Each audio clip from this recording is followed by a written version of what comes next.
We want to make sure all of our media is on. Yes? How about pressing the start on the video? That would help.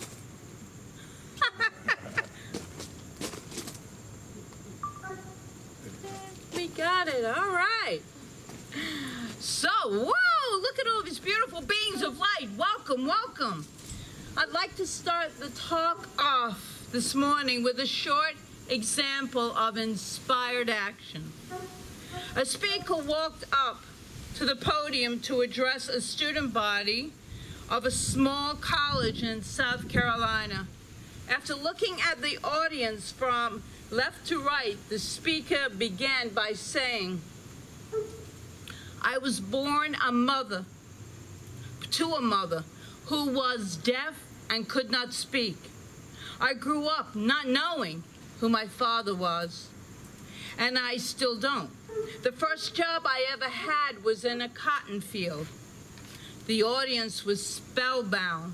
The speaker continued, nothing has to remain the way it is if that is not the way we want it to be. It isn't luck, and it isn't circumstances, and it isn't being born a certain way that causes a person's future to become what it becomes. And the speaker softly repeated, nothing has to remain the way it is if that is not the way we want it to be. All we have to do to change a situation that brings unhappiness or dissatisfaction is answer the question, how do I want this situation to be? And then we must commit totally to personal actions that carry us there.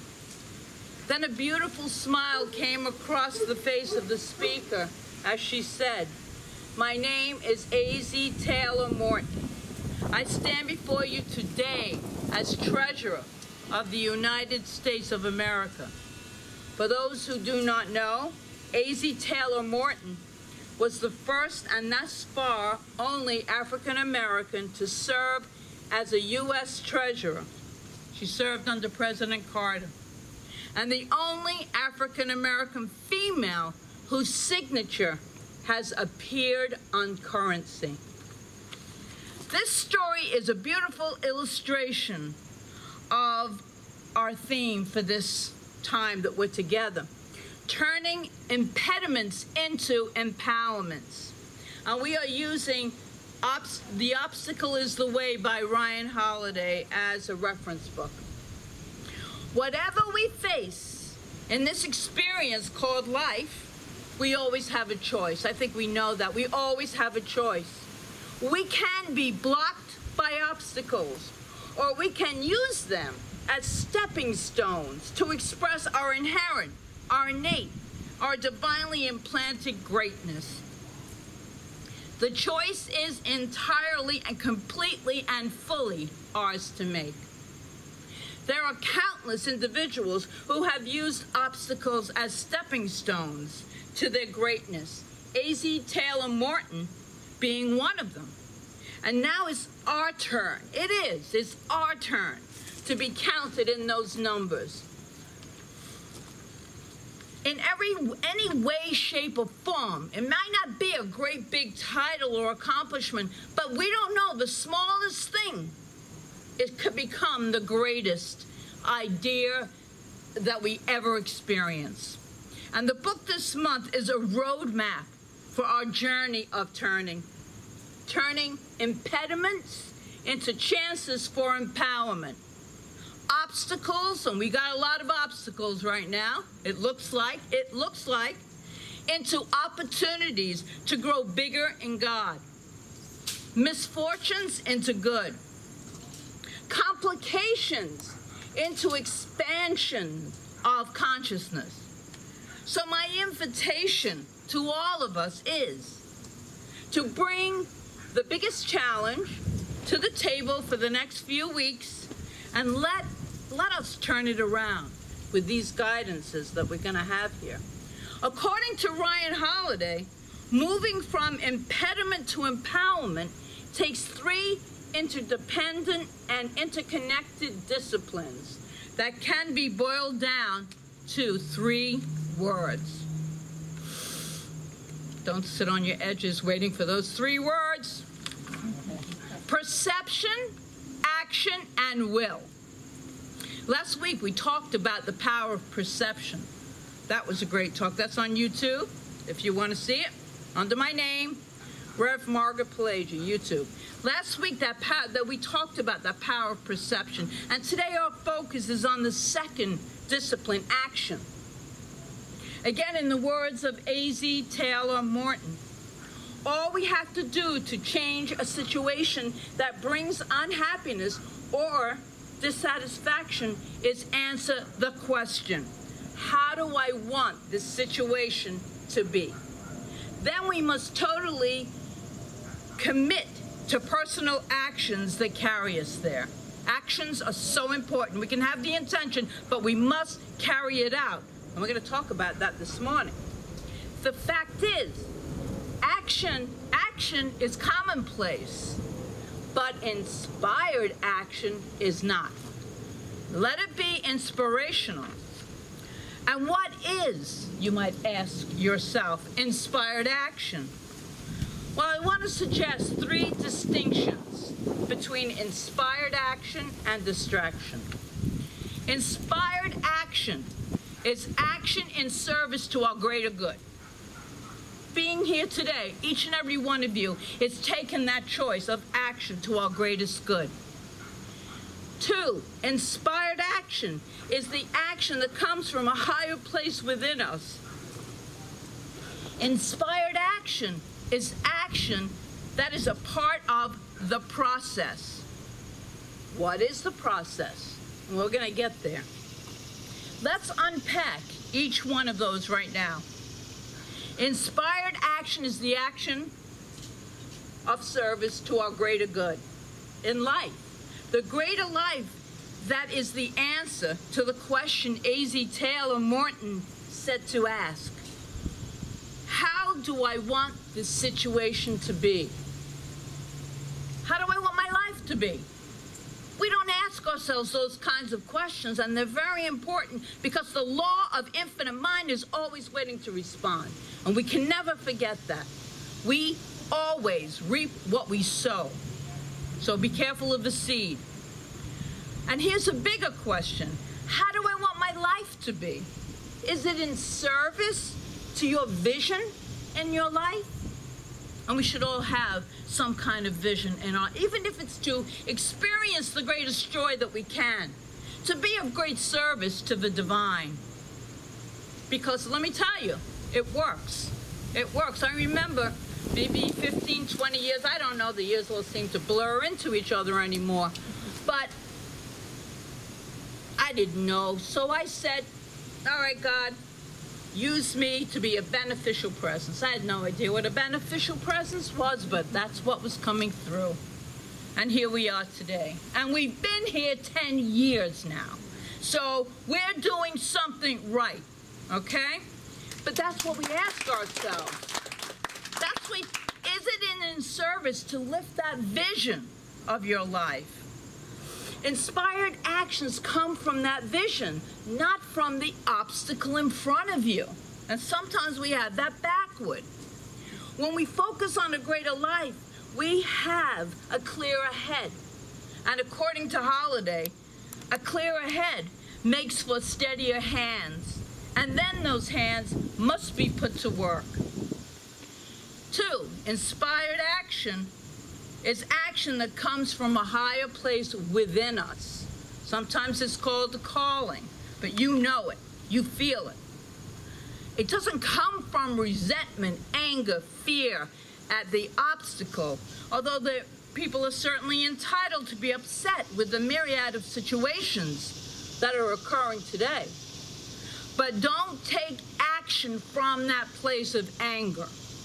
That will definitely not be inspired action. Rather, act from the place that sees the obstacle as an opportunity, and remembering Einstein's words, we cannot solve the problem with the same thinking we use to create them. Inspired action comes from the place in us where we are consciously connected with the divine within. From that place that knows that it knows that it knows who and whose we are. From that place, we make the most enlightened, correct decisions. Course correction can be used there in our lives, course correction. And we know that clearly in our minds. This presence within us has never been hurt, never been betrayed, never been lied to. You cannot destroy the divine essence within each and every one of us. There's a place in each one.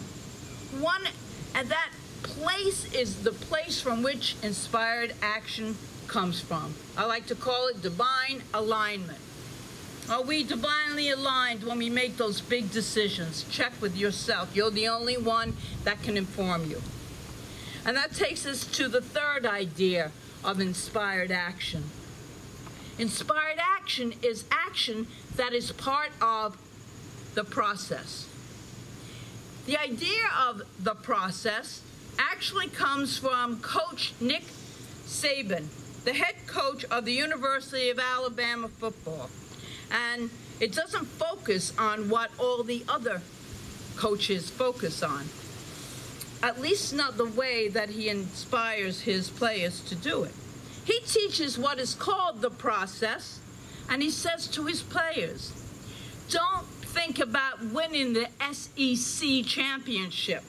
Don't think about the national championship. Think about what you need to do in this drill, or in this play, in this moment.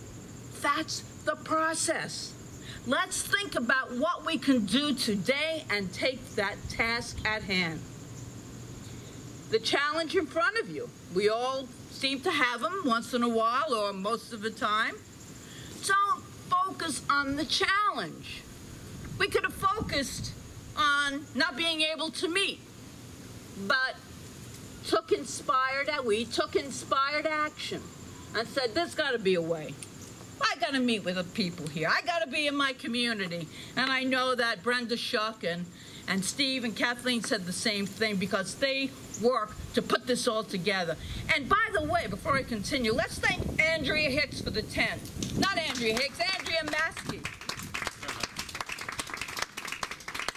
She donated these for us today. So back to this.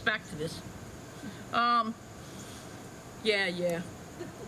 You've got a challenge in front of you, right? Don't focus on that. Instead, break it down into pieces.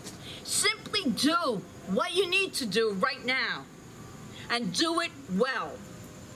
And then move on to the next thing. Follow the process, not the prize.